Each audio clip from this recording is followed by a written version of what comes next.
Krishna.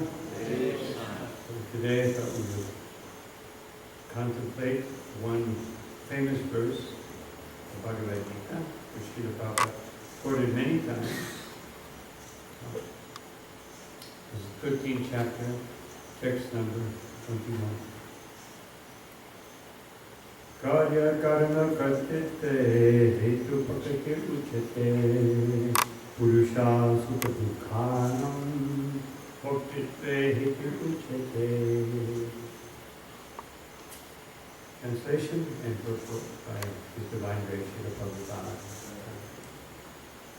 Nature is said to be the cause of all material causes and effects, whereas the living entity is the cause of various sufferings and enjoyments in this world. Nature is said to be the cause of all material causes and effects, whereas the living entity is the cause of various sufferings and enjoyments in this world.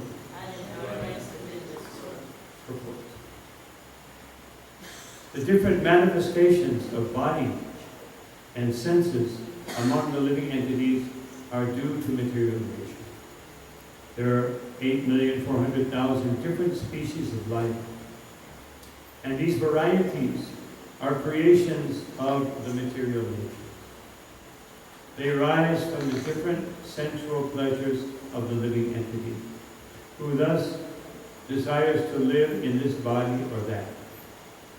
When he is put into different bodies, he enjoys different kinds of happiness and distress. His material happiness and distress are due to his body, and not to himself as he is. In his original state, there is no doubt of enjoyment. Therefore, that is his real state. Because of the desire to lord it over material nature, he is in the material world. In the spiritual world, there is no such thing. The spiritual world is pure, but in the material world, everyone is struggling hard to acquire different kinds of pleasures for the body.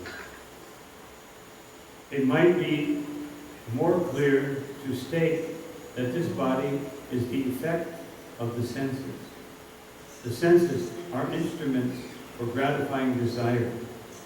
Now the sum total, body and instrument senses, are offered by material nature, as will be clear in the next verse. The living entity is blessed or damned with circumstances according to his past desire and activity. According to one's desires and activities, material nature places one in various residential quarters. The being himself is the cause of his attaining such residential quarters and his attendant enjoyment or suffering. Once placed in some particular kind of body, he comes under the control of nature because the body, being matter, acts according to the laws of nature. At that time, the living entity has no power to change that law. Suppose an entity is put into the body of a dog. As soon as he is put into the body of a dog, he must act like a dog. He cannot act otherwise. And if the living entity is put into the body of a hog, then he is forced to eat stool and act like a hog. Similarly, if the living entity is put into the body of a demigod, he must act according to his body. This is the law of nature. But in all circumstances, the supersoul is with the individual soul. That is explained in the Vedas. Mundaka Upanishad 3.1.1 as follows. Vasuparna Sayusha Sakaya. The Supreme Lord is so kind upon the living entity that he always accompanies the individual soul and in all circumstances is present as the supersoul or Karma. Om Jnana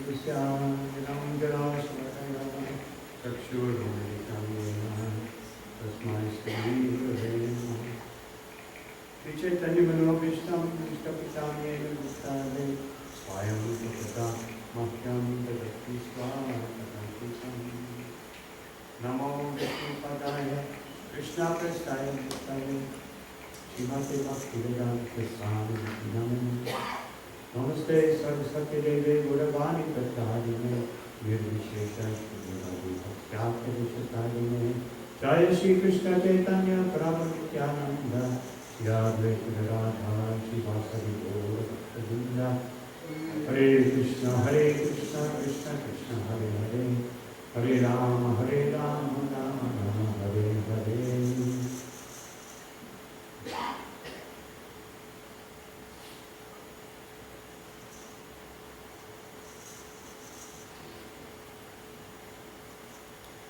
So this verse explains the dilemma of material existence. Otherwise, why is it so difficult to understand the purpose of life? Philosophers throughout the ages have written down different observations on. But generally philosophers, they perceive something on the social level, intellectual level, on some level, and they try to explain why it's happening, but they don't really give a solution. They generally try to explain, this is like this is because of, but they don't give a solution. And nor do they really understand the problem. Because the highest level of understanding they have is intellectual. Of course, some philosophers were spiritually inclined, so they had some limited spiritual vision. But generally speaking, throughout the ages, politicians always try to find a better system, generally by rejecting the present system and creating another one. So, but no one can give such a succinct and perfect explanation of why things are happening as Krishna does in 2 lines. This is called Sutra. Therefore, Vedanta Sutra or Bhagavad Gita Sutra, Krishna explains in 2 lines what hundreds or thousands of philosophers have not been able to explain in volumes and volumes of literature. How many volumes of literature? Just like there was one English intellectual, Samuel Johnson, who was famous because he read every book in the Cambridge and Oxford Library. He's famous for that. Not an easy thing to do. He's like the biggest university of his time, the most prestigious universities in the world. And after reading everything, he sat down, he locked himself in his room for like 6 months, and people would bring food to him, and they would hear the place smashing against the walls, and anytime he had something glass, he would break it. And, why? Because he said, I'm so frustrated, I read everything, and yet I know less than I did before I read it. There's so much confusion, so many conflicting ideas. Just like even in our little Krishna consciousness movement, sometimes we think we're big because we have centers all over the world, but population-wise, we're pretty small. We're not like the Muslims, 1/5 of the world population or something. Of course, we could extend ourselves, as we sometimes do, and say, well, Hindus. But then other times we say we're not Hindus, so we usually say what's convenient for preaching. That's what Prabhupada would do. So, but the point is that even within our small society, we have so many different points of view. And we have the absolute truth in a very beautiful condensed form and expanded form in Srimad Bhagavatam and Chaitanya Chaitanya, all of these wonderful.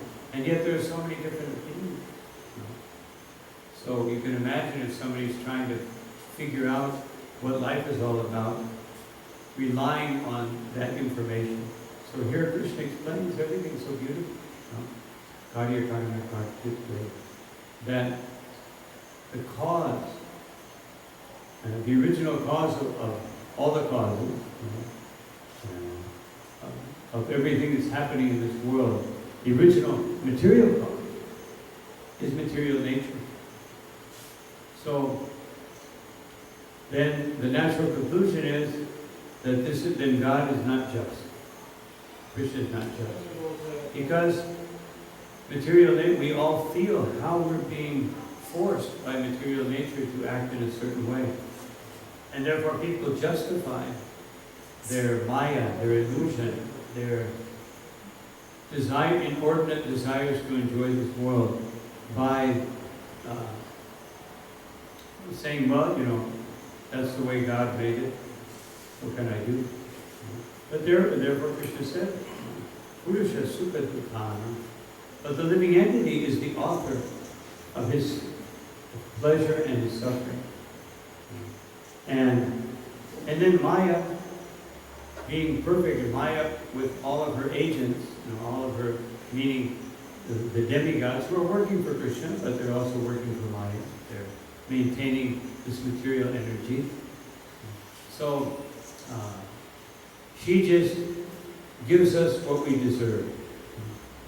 Just like in any government, people will live according to their ability to earn money, or their position in society, or their influence. And the government, or those who are in power, will give them the ability to exercise what they deserve. But it's done improperly and imperfectly. And the governments, however good a government can be, unless it's Ramachandra's government. That was a perfect government. Krishna's government.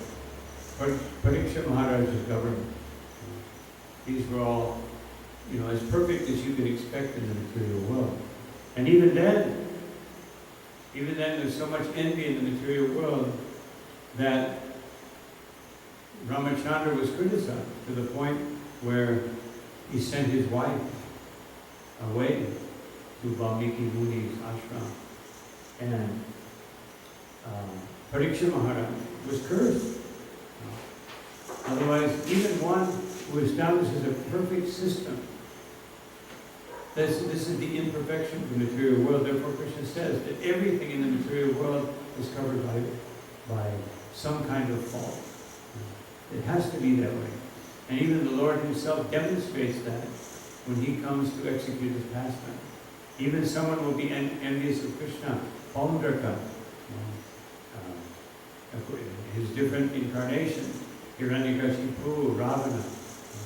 They're all opposing the Supreme Personality of Godhead, and that's what creates the suffering in this material world.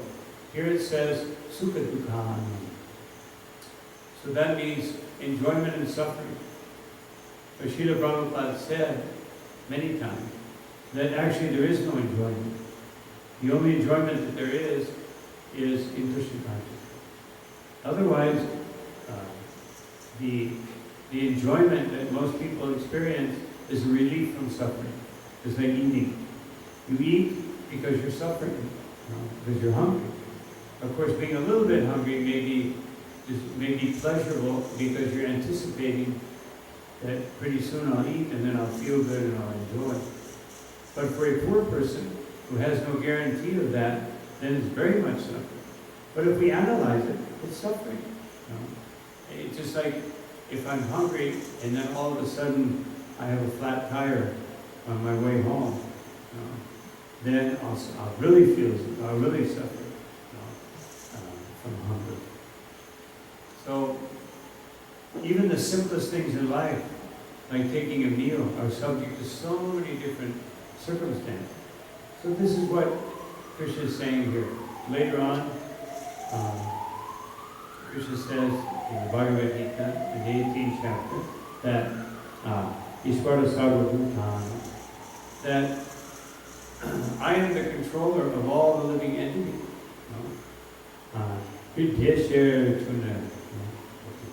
That O Arjuna, please understand this is the reality. That Bhamayan Sarvabhutan, that all the living entities are being placed in different conditions, in different situations in life. As Narottam Das Thakur says, Nona Joni Pankit Pire, that the living entities are moving into all different species of life, as Srila Prabhupada says in his purport. This is covered in the next verse. But Bhoktitve, so Purusha Sukha Dukhanam, that Bhoktitve, the Bhoktitve used together with the word Dukhanam, Srila Prabhupada very expertly combined that to say that you enjoy, what do you enjoy this world suffering? You know? Otherwise, Dukhanam Bhoktitve. Bhoktitve means able to enjoy. So I'm able to enjoy suffering. This is basically what Krishna is saying here. In the material world, you must suffer. Therefore, Parikshit Maharaj, Yudhishthira, he became the emperor of the world and he was miserable. He was feeling all these people died just to put me on the throne. And Bhishma Dev had to console him, and Krishna had to console him, just to take up that activity. So material energy is very difficult. So, Maya Rudhani, that the material nature gives us a machine, this material body. But if a devotee, if a person, understands what is said in this verse, they may not understand what is the particular cause of my bodily condition or my situation or my circumstances of life. They may not be able to understand it. But if they understand this verse properly, what they'll understand is that definitely Munjana Evaprapitam Vipakam. Definitely, it's definitely 100% sure that I'm the cause. This is the most essential point in our philosophy to understand in order to become more Krishna conscious. Because otherwise, if we don't understand this, we'll spend our whole life being envious of other people, desiring things that we cannot attain, thinking that I can change my bodily situation or my situation of karma. Otherwise, if one doesn't understand that I myself in a previous lifetime, in a previous circumstance, I created the situation that I'm in right now, then we can never be peaceful. We will always be looking for the cause of that suffering, the cause of that distress, the cause of my anxiety. And the last person we'll think of is myself.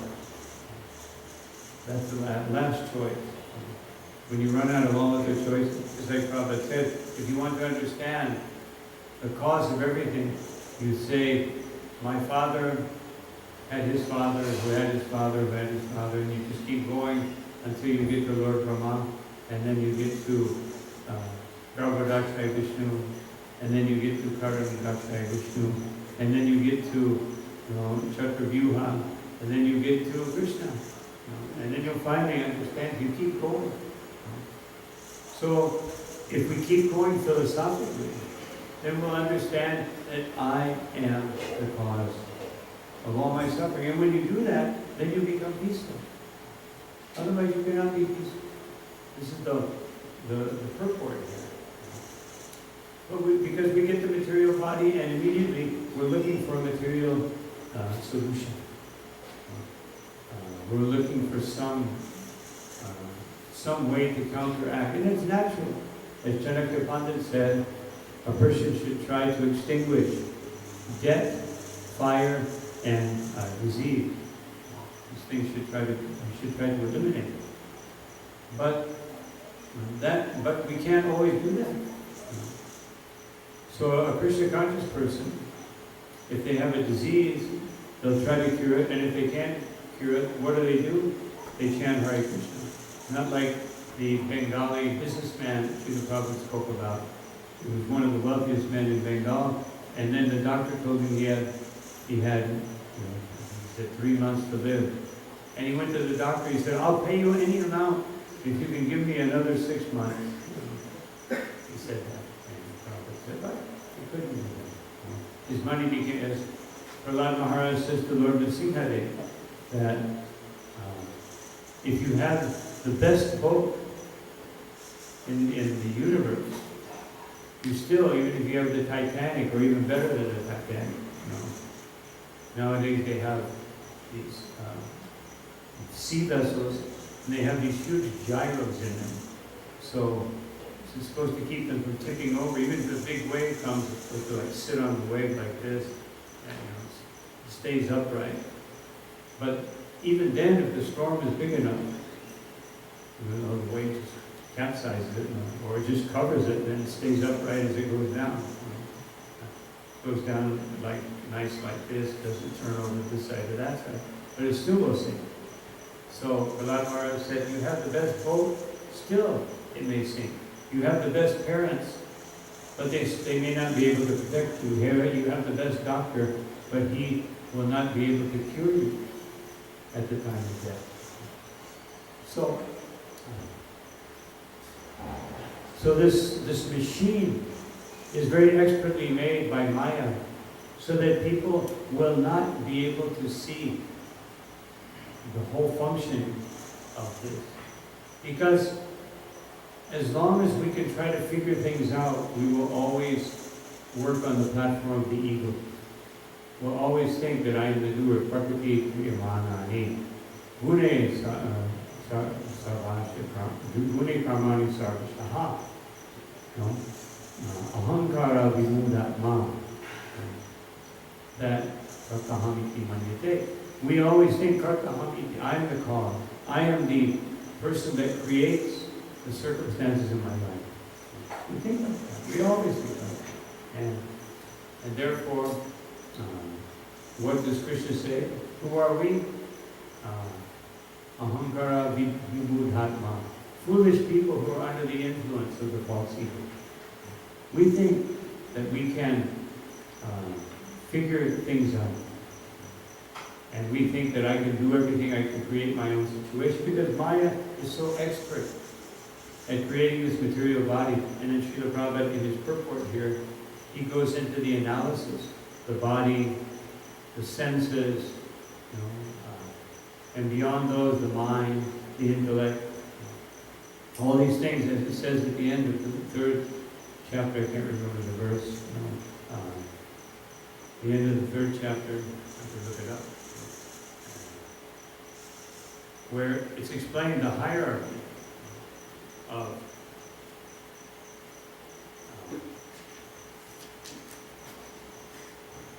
Indriyana paranya horindriyabhya paramanaha manushastu paratu here yobudhe pararampusa. That above the senses is the body, and above the body, or above the body are the senses, above the senses is the mind. Above the mind is the intellect, and above everything is the soul. And above the soul is Krishna.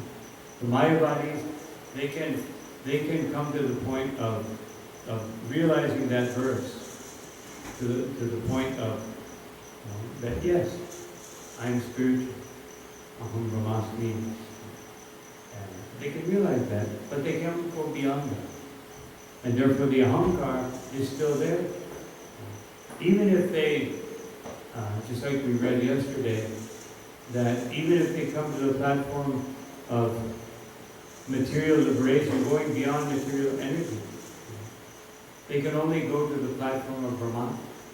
They can't go beyond it. They can't go beyond, they can't go to the spiritual world until they come in contact with Krishna. Therefore, at the end of the purport, Srila Prabhupada emphasizes that beyond all of these things, and in any circumstance, it may seem, just like Srila Prabhupada says in the purport, that we're forced to take different types of bodies.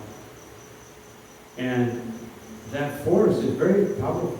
If you're forced to take a lower body, how do you do that? You have to see the Yamadutta.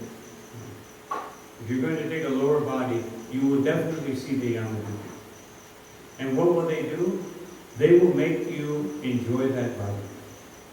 And they'll prepare you. If you're going to take a cockroach body, and what will the Yamaduttas do? Or a hog body? They'll give you stool. They give you stool, more stool, more stool. But you're in your subtle body. You don't like stool, because you just came from the human form of life. For some people nowadays, you never know how they eat their life. Then you're in that subtle body, and it's horrible. Just like if we think about eating stool. Like Srila Prabhupada said one time, he was talking about the hogs, and he said, so there's phosphorites in the stool, which make it very tasty to the hog. And the Prabhupada said, these are the actual ingredients that make it tasty. Prabhupada said, I have heard, I have not tasted. The point is that Yamadutta, they have to get you to like that. Or a cockroach, you have to eat garbage. Subtle garbage, and subtle stool, until you like it. Now how long would it take us? Just like if we had to sit down right now and have a plate of something like that, how long would it take us to develop a taste? This is great. And because Prabhupada said that if you know that you don't like it, if you think you don't like it, then you will never be able to acquire the taste. Therefore, you have to be forced and beaten until you like it. And then you can take that body, just like Indra, because of his offense, he was forced to take the body of a hog for one day. And then Lord Brahma, his time was up, and he didn't come back to the heavenly planet.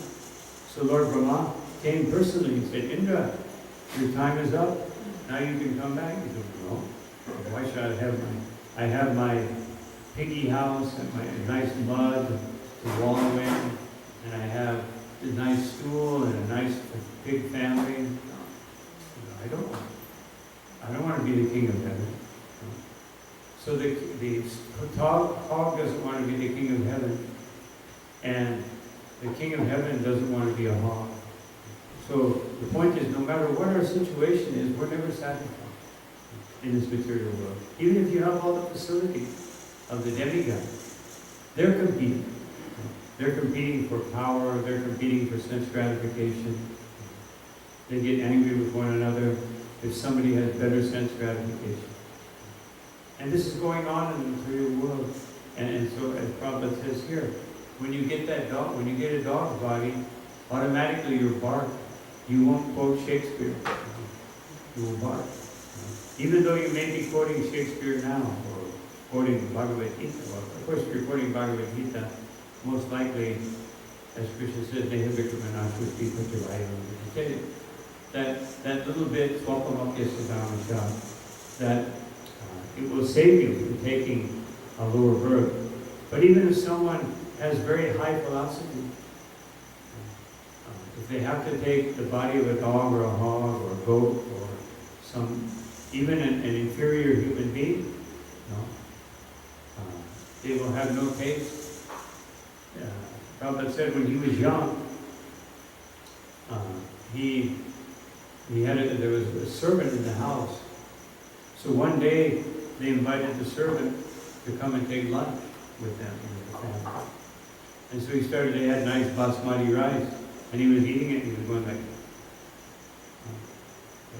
really making a face. And so the Prabhupada's father asked him, so what's wrong? He said, oh, this rice is not very good. So he wanted, I forget the name of certain rice, like the worst quality, because that's what he's eating all the time. So basmati rice wasn't very appealing. He wanted this nice broken fat rice. And so it doesn't matter. We will acquire a taste for something, and we will enjoy this material world. But acquiring a lower taste is not so easy, and as we have seen, as being devotees, acquiring a higher taste is not so easy. Otherwise, nothing in the material world is easy. That's the point. Because it's created, it's made to make us suffer. And so therefore, all of these different situations that we're put into, they will never be satisfied. And therefore, a devotee must hear these verses from Bhagavad Gita and understand, and from the Bhagavatam, to understand that, as it says in the Bhagavatam, I can't remember that verse right now, Prayatita Kovido, idam, some, I can't remember the whole verse. Anyway, the verse says that in this material world, from the highest living being down to the lowest, one should try not to look for those things, but to look that is beyond the highest and is beyond the lowest. Otherwise, look beyond what you can attain in this material world. Because if you're too involved in this material world, an intelligent person understands that happiness and distress are already meted out. Therefore, they don't waste their intelligence in trying to create happiness. Or as Srila Prabhupada said, and all of our acharyas say so many times, nobody wants distress, yet it comes upon them. And in the same way, the amount of happiness that we are designated for will also be given to us. But as it says here, in any condition of life, if we can understand that the super soul is there, the super soul can take us, or Krishna, of course, we as devotees, we worship Krishna, we take shelter of Krishna. He can take us to the platform of real enjoyment through his devotion. Otherwise, you can never get it. No, you can't increase your happiness. The only way you can increase your happiness is susukam kartam abhyayam. The happiness that comes from hearing this transcendental scripture, Bhagavad Gita. Susukam doesn't just make us sukha, but Krishna uses the word susukam. Susukam means a superior happiness, a happiness that cannot be understood. And abhyayam, and it is eternal. It cannot be destroyed. It cannot be in any way interfered with. So this is such an essential understanding. And therefore, Sri Narottam Das Thakur, he tells us that these things, kama, krodha, lobha, moha matsarya, mada, damba, all these things, lust, anger, greed, illusion, madness, envy, and pride, all these things can immediately be eliminated. I can't remember that part of the song. Ripur Paraya. Then he says, Kama Krisharpanam. That Kama Krishna Arpanam. If you have a desire, learn how to use that desire in Krishna's service. Kama Krishna Arpanam. Krodha Bhakta Dashitane. And Krodha, anger, you should use it against those people who are envious of the devotee. This is the way. We all have some anger. We all get frustrated. So don't use it amongst the devotees. Sometimes we make that mistake. And then we don't do what we're supposed to do, what Chaitanya Mahaprabhu has ordered us to do. Atta eva amipagya. Sri Chaitanya Mahaprabhu said that I am giving this order. That dilun sabakade, that everyone within this universe, jahan tahan prema kala, that everyone should take these fruits of love of Godhead, Deha, Jaritai, and distribute them to everyone and everywhere. So this is what we're supposed to be doing. But because if our anger is not properly, otherwise, how do we use anger in that circumstance, fulfilling that desire of Chaitanya Mahaprabhu? How do we do it? We become angry at ourselves that I am not fulfilling the desires of Chaitanya Mahaprabhu. Or we become angry at the people who are blaspheming the Supreme Personality of Godhead and His devotees. And how do we respond to that anger? We don't go out and kill people or put them in jail or something. If there was a Kshatriya in charge, he might do that. If there was a Parikshit Maharaj, he might do that. But what do? We feel compassion. That anger is transformed into compassion. So, karma, krodha, lobha. Lobha sadhu sange Krishna kata. We should greed. We should be very greedy to associate with the devotees in the environment of Harikatha. Hearing and chanting with the devotees. We should be very greedy for that. And moha. Moha ishtalabha vine. We should feel great illusion when I am separated from my Lord. Otherwise, we should feel totally disoriented.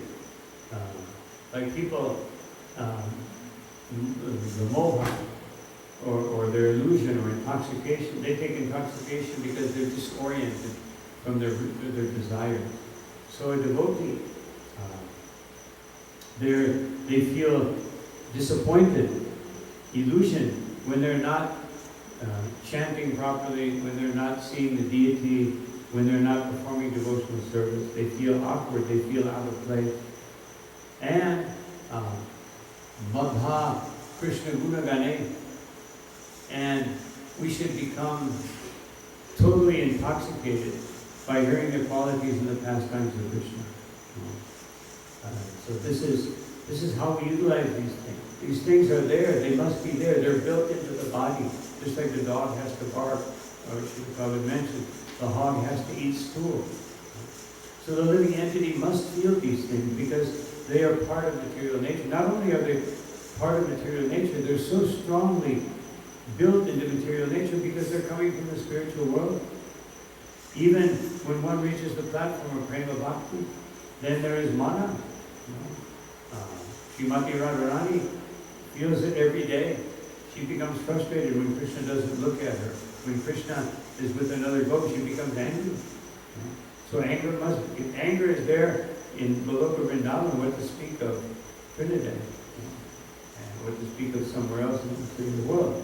It must be there. But a devotee knows how to use it properly. That's the whole point. All these things must be there because they're there in the spiritual world. They must be there. But they have to be utilized properly. And it's more difficult to utilize them properly here because in the spiritual world, there's no question. When there is mana, when there is anger, there is immediately bliss. Whatever there is. If one is envious, just like Srila Prabhupada described spiritual envy, means that one gopi sees another gopi serving Krishna and she tries to supersede that gopi. She tries to do better. But what is the motive? The motive is to inspire, to please Krishna more, and to inspire others to even do more service for Krishna. And when they do, she becomes happy. Someone has pleased Krishna. And when that person pleases Krishna better than her, she is inspired to please Krishna even better than that person. So this is transcendental envy. Of course, Sri Narottam Das Thakur doesn't give an immediate solution for the envy in this material world, but Srila Prabhupada said, competition among devotees. Unfortunately, because of our lower nature, sometimes when there's competition among devotees, we bring it to the material platform. We think, I'm going to distribute more books than anyone else, or I'm going to play better Mridanga, or I'm going to sing, so that everyone will appreciate me. Instead of thinking, let me distribute more books so that everyone will distribute more books, and then they can all defeat me. Just like Krishna. He loves to be defeated. He loves to be controlled. He loves to be conquered by his devotees. But we don't want to be conquered by Krishna. We may theoretically want to be, but in our actions, in our activities, in our daily lives, we actually want Krishna to do something for me instead of surrendering to Krishna. Krishna wants to be under our control. But we want Krishna to be under our control. It sounds like a perfect formula. No? That's what, in every religion, Hinduism, Islam, Christianity, they're all doing that. Let me get the Supreme to do what I wanted to do. And therefore I pray. No? And therefore, we always say that the four goals of life, there's dharma, karma, no, artha. But the whole point of all those things, the whole point of dharma is to get artha. And the whole point of artha is to get kama. No? And then people think, they imagine that they'll be liberated. No? Many times, especially in Christian society, I ask people, not devotees, but people in general. So what will happen when you die? I'll go to heaven. It's like automatic. I'll go to heaven. Given. So therefore, I can do anything I want. So this is the understanding. Totally reverse of what it would be. Therefore, this transcendental envy is not such an easy thing. In Sri Narottam Das Thakur, he did not give a solution. And he also mentions in that particular song, Damba, pride. And he doesn't really give the solution because the other 5 solutions he gives will eliminate pride. Otherwise, it would work for Krishna if we channel our anger into our preaching, into giving us more impetus for preaching.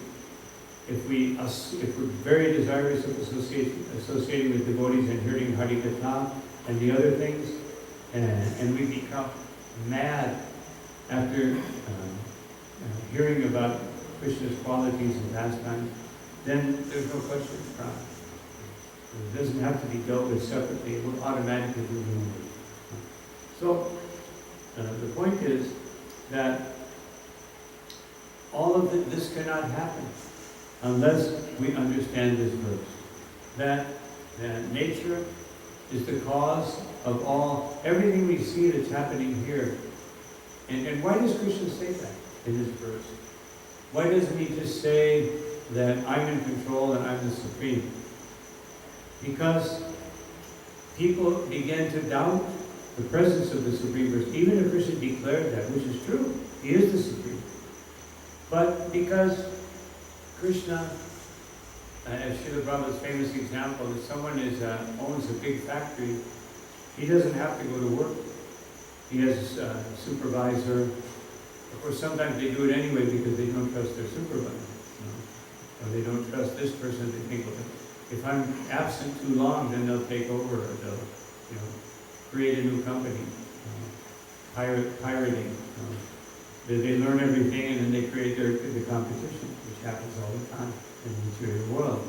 So, but Krishna, he's interested in being with Radharani, the gopis, the cowherd boys, enjoying. Everything is pleasurable, everything is eternal. There's unlimited enjoyment. And here we see, this verse also indicates the limitation that we have. The body is so limited. And then we feel some kind of liberation when we come onto the mental platform. Okay, anyone can understand my body is limited. I can only be here in this place, and if I want to be in another place, it requires a big effort. I have to get into a car and go to another place, or I have to go to the airport and fly to another place, and I have to pay money, and I have to buy gasoline or diesel, and so it's a big effort. So therefore people say, oh, but on the mental platform, oh, I can expand my abilities, my experience. On the intellectual platform, I can expand it more. But still, it's so limited. That's why I gave the example of Samuel Johnson. And he became so frustrated because he read every book and it was just created more confusion. So this is the material energy. And so Krishna is enjoying unlimited. Just like Srila Prabhupada begins his purport here, saying there's 8,400,000 possibilities. That's the variety. But that's a limitation. That's all you can do. You can only be a cockroach or a fly or a microbe, or how many microbes are there? You can have 8,400,000 types of experience. And then within those different species, you can be a big fish that eats a little fish, or you can be a little fish that gets eaten by a big fish. But basically you're a fish. Or you're this or that. You can be a human being, and you can be the president of Trinidad, or you can be a plumber or a salesperson. But so many limitations. But in Krishna's pastimes, everything is unlimited. Even though there is Ashtakaliya Leela, which means Krishna does this in 8 different periods of the day. We can read in elevated shastras, which one should not read until they fully understand Bhagavad Gita and Srimad Bhagavatam. Until you imbibe them and you practice them in your life, I wouldn't advise. But we read in very elevated Vaishnava philosophy, that you can experience certain types of transcendental bliss. But to do that, first you have to understand the basic understanding of Krishna consciousness and practice it. Then you can come to these higher platforms of unlimited transcendental bliss with Krishna. It's not such a cheap thing. Just like I mentioned several times, every time, I don't go very often, but whenever I go to Ras Bihari Lal in Vrindavan, he has a little bookstore upstairs. He's got like every book written by every ISKCON devotee, Gaudiya Math devotee, Sahajya, everybody, got everything. And so you can go there and you can buy the Ujjvala Nilamani, and you can buy the Gita Govinda, and you can buy all these different things. And but will you understand them? We were discussing this yesterday. Srila Bhaktisiddhanta Saraswati Thakur, Bhaktivinoda Thakur asked, Saraswati Thakur asked his father, "Can I print Govinda Lilamrita?" Yes, of course. You can print one copy for yourself. Who else is going to? Otherwise, he was saying. And then Bhaktisiddhanta Saraswati Thakur, he said, not only Govinda Lilamrita, but Ita Govinda, Ita Ujjvala Nilamani. This is not for these devotees. We were discussing this yesterday. What are these for? These are for those persons who are qualified to read them. And who are they? Mahabharata. These are for Mahabharata. These are literatures for Mahabharata. They're not for neophyte devotees. They're not for Madhyam Adhikari. They are for Mahabharata devotees. Because when they were written for those devotees. There were many of them at the time of Sri Chaitanya Mahaprabhu. There were thousands of Mahabharata. And so Rupa Goswami wrote for those Mahabharavatas, and the Mahabharavatas became something for them. Just like most of us probably don't read comic books. And many children, they don't read, Kant or different big philosophers. But they love a comic book. And a comic book may be instructive, or they may read first grade literature or second grade literature. So we should hear that literature which will bring us to the next platform of Krishna consciousness. But all of this can only be revealed by Super Soul, who will guide us to that person, Sri Guru and Sri Vaishnava, who will reveal to us that aspect of Krishna consciousness that is appropriate for our level of understanding. That is the duty of the Guru and the Vaishnava, the Diksha Guru, Shiksha Guru, Varmapadashika Guru, all the different, our superiors, our mentors. Their duty is just to try to see where I'm at. Just like the government is supposed to provide for people according to their position. Otherwise, if someone is a king, they get a palace. And if someone is a Shudra, they get a hut.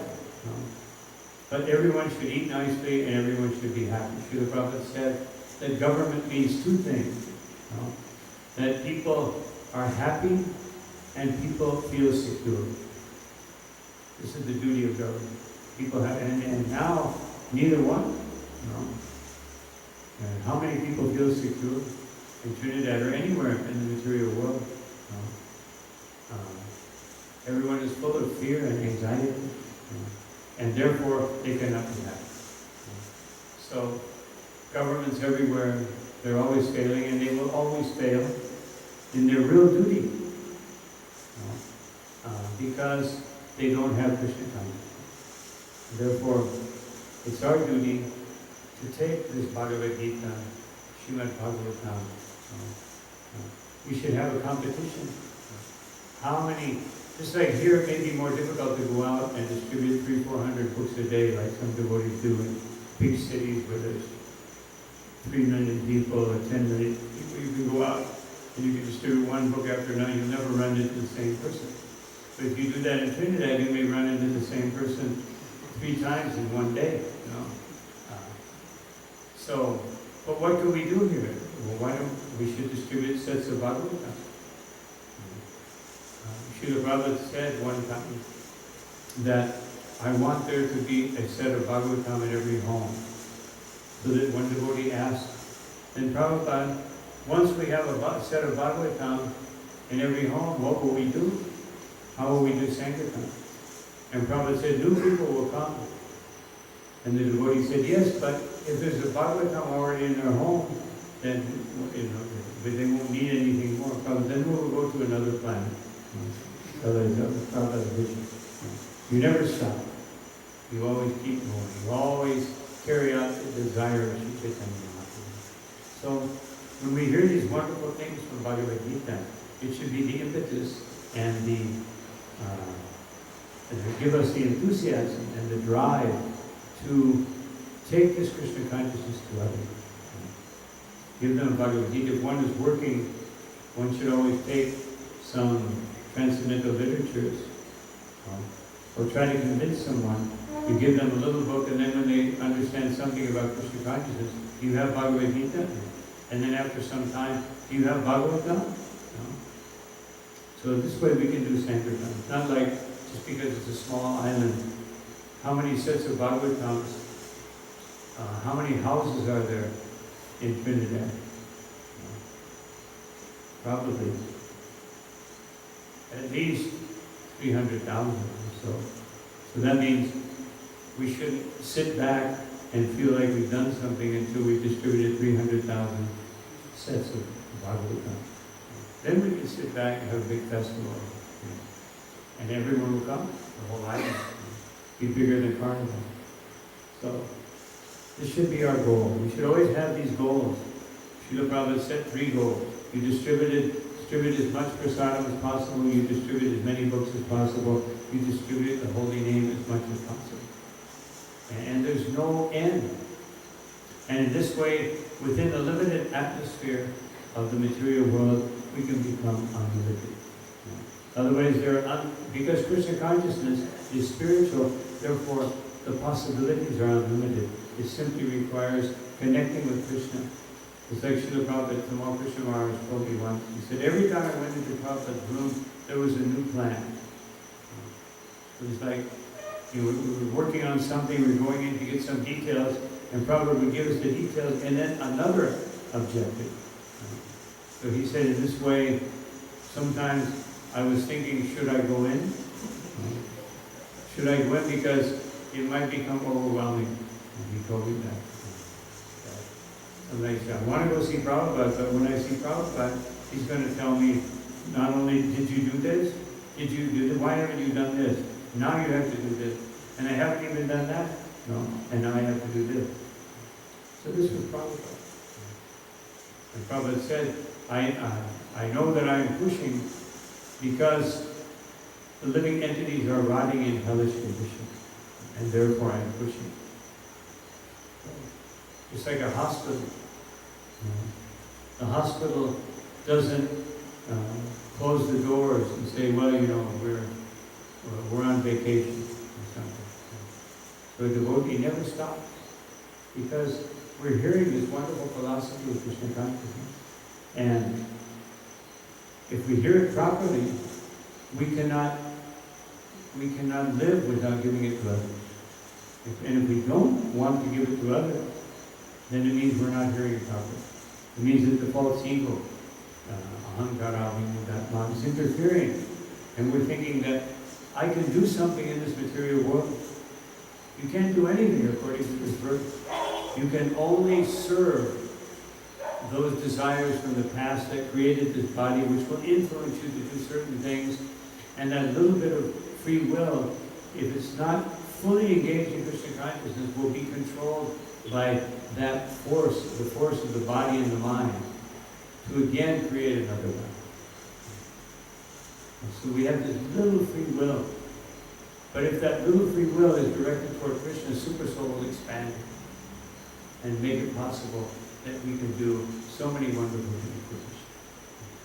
So this is the treasure house that we have in the form of Krishna consciousness, transcendental literature, and Sri Harinam Sankirtan. And let us all take advantage of that and go back home after that. So thank you very much for your kind attention. Are there any questions or comments?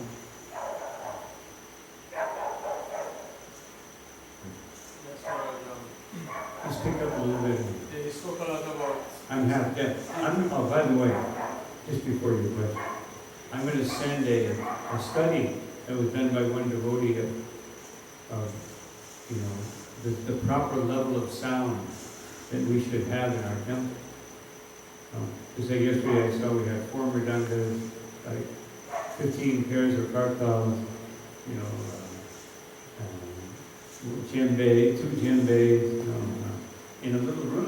You know, look at the size of this room.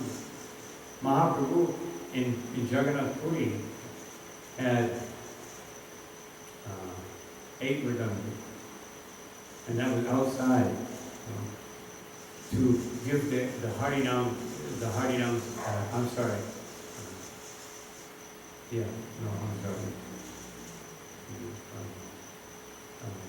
12 mridangas and for millions of people, and we have 4 mridangas for 100 people, 150 people. So anyway, I'm going to send this. I was just looking at the speaker there, so that. Because especially if you're a grihastha and you have children, think if your children are exposed, it says that at 85 decibels you can hear for 8 hours without damaging your ears. At 88 decibels you can hear for 4 hours without damaging your ears. At 91 decibels you can hear for 10 hours. And at 95 decibels you can hear it for about 20 minutes without damaging your ears. And what we had yesterday was about 120 decibels, which means that after about 2 or 3 minutes, it's already doing damage. I'm just saying this because I couldn't hear him properly because I lost 40% of my hearing due to kirtan. So if you can speak up a little bit, because I'm half deaf and fan and. Yes, Maharaj. You spoke a lot about experiencing the bliss of Krishna consciousness. Mm-hmm. We have all experienced that to some extent. But in spite of that, the desires for other things still remain. Why is that? I know we have not experienced the ultimate bliss, But why having experienced greater happiness than what material happiness? Why doesn't it go away? Yeah, why there's still latent desires that Just like torment sometimes. you said to me yesterday, that we get a glimpse. But, and it's just like anything, in sports, you do exercise and you get a certain amount of strength, but you have to keep exercising every day to get more strength until you become a candidate for the Olympics. If I'm a candidate for the Olympics, I start out by doing a few push-ups and some running, and then I increase every day. How much do I have to do to be an Olympic runner? So how much, we will be free from all this when we're Mahabhagavat. So how much do I have to do? When we read about the qualities of a Mahabhagavat, we should think, I'm willing to spend millions of lifetimes if I can finally become a Mahabhagavat devotee of the Lord. I'm willing to spend millions of lifetimes. But therefore, because we are constantly, as Srila Prabhupada put it, threatened by non-existence, by the presence of the material body. We're thinking, in terms of the material body, I have to hurry, why hasn't it happened yet? But we should think that I'm getting Krishna's mercy, therefore I'm very fortunate.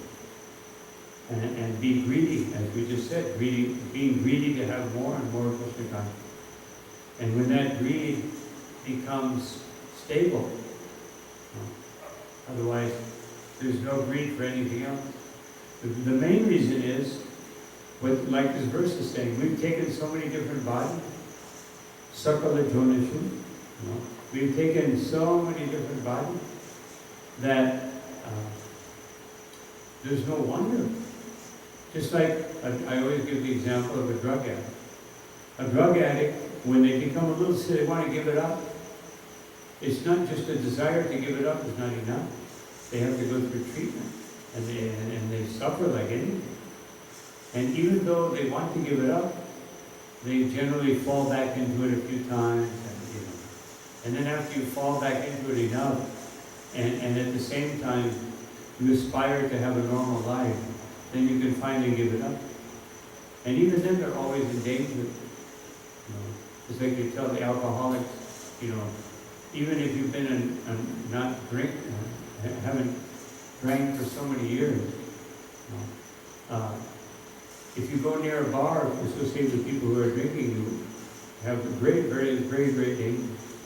So because we're still in the material atmosphere, we have all these desires which go back for unlimited lifetimes, we can be certain that, associating, and we have to go out and work in the material energy, and we have to make money, and we have to deal with materialistic people, and therefore that influence wakes up again our material desires.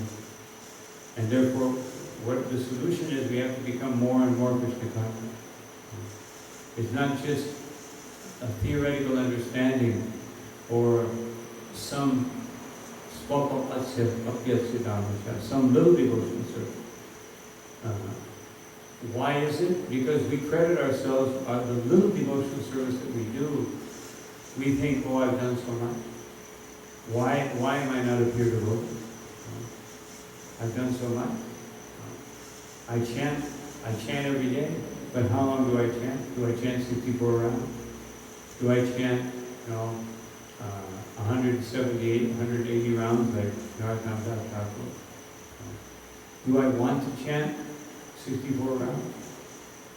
Do I really, is that my most ardent desire every day? And when I chant 64 rounds, like if I do it, force myself to think, did I hear them all? Did I hear every mantra? Was Krishna manifesting in my mind when I did it? So all these things will come gradually. And there Srila Prabhupada said again and again, this is a gradual process. Why did he say that? Why didn't he just say, no, in 2 weeks you can be Krishna conscious? Which is true, and in 1 moment you can be. But it usually doesn't happen that way. Because we have the background of thousands or millions of lifetimes in the material world. And now we're getting a few hours of Krishna consciousness, or a few days of Krishna consciousness, or a few months of Krishna, a few years of Krishna consciousness. How much will it take to overcome that huge avalanche of Maya that's been there since time immemorial? So that's why. Any other questions?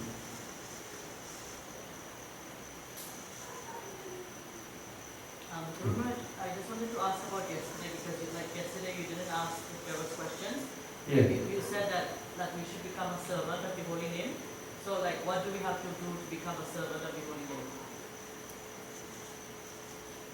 When we chant,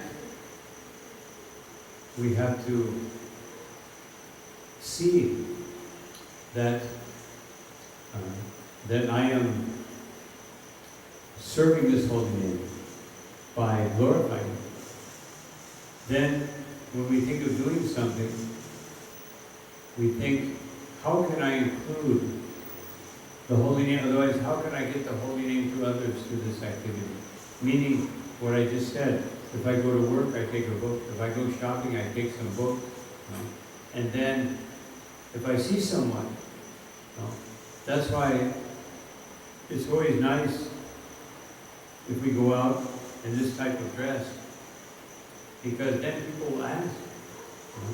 If you go out and you look like everybody else, then nobody's going to look at you. When they look at you like that, say, "Oh, have you seen this book?" But if you just do that and you see someone picking out some vegetables, you say, "Oh, you like vegetables? Yeah, I'm a vegetarian." Oh, and then you can always find a way to be a servant of the holy name. Being a servant of the holy name means being a servant of Krishna, but in the mood of Mahaprabhu. And the mood of Mahaprabhu is always desiring to give that holy name to others. Because that is Krishna's desire in the form of Mahaprabhu, who entered into the holy name. So all of his potency is there. Of course, all of the potencies of Krishna are always there in the holy name. But Mahaprabhu empowered the holy name so that he is imbued with a special mercy. By him entering into the holy name, he imbued it with a special mercy that is generally not available. Because generally speaking, as we see from the pastime of Ramanujacharya, with Goshtya, he told him, yes, here's the holy name, but don't give it to anybody who's not qualified. And so, even for him to give the mantra to Ramanuja, it took Ramanuja days to convince him to give him the mantra. And then he said, don't give it to anybody, be like me, make sure that they're really pure. And what did Ramanuja do? He went and gave it to everyone. So that was in Ramanuja's time. What to speak of Sri Chaitanya Mahaprabhu's time, which we're in now. He has increased the mercy potency of the holy name. And therefore, and what does that do? That makes it easier for us. He's made everything so easy for us. The holy name, which normally would have been spoken by Brahmins, and people would have chanted it under certain circumstances, and some people may have never gotten it. Now we're giving it to the lowest of the low, and to everyone. And so that's how we become a servant of God. There's many aspects to it. And when we chant, we absorb the Holy Name. Just like, sometimes we give someone a compliment, right? Just to be polite, or just sometimes to elicit a compliment from them. You say something and you're expecting them to, say, hey, you're very smart. Yeah. You wouldn't be very happy. You'd say, oh yeah, thank you, and you're, then we're happy. But if you say, hey, you're very intelligent, yeah, I know. Puffed up. I wanted him to say that I'm more intelligent. So, But if you compliment someone because you really feel they're that way, then you feel good when you say it. And they feel good because it's true. So when we glorify Krishna through His holy name, and we really feel it, then the holy name reciprocates. But if we do it mechanically or automatically, but really our consciousness is focused on something else, then there won't be much effect. To the point where Bhaktisiddhanta Saraswati Thakur said, it just becomes a material sound vibration. That our chanting just becomes material sound vibration. So, in our daily chanting and we're doing kirtan, we have to maintain the focus of pleasing Krishna. Not pleasing myself by my self-imposed ecstasy. But we want to please the Lord, and He will impose the ecstasy. Not that I impose the ecstasy by my imaginary advanced level of Krishna consciousness.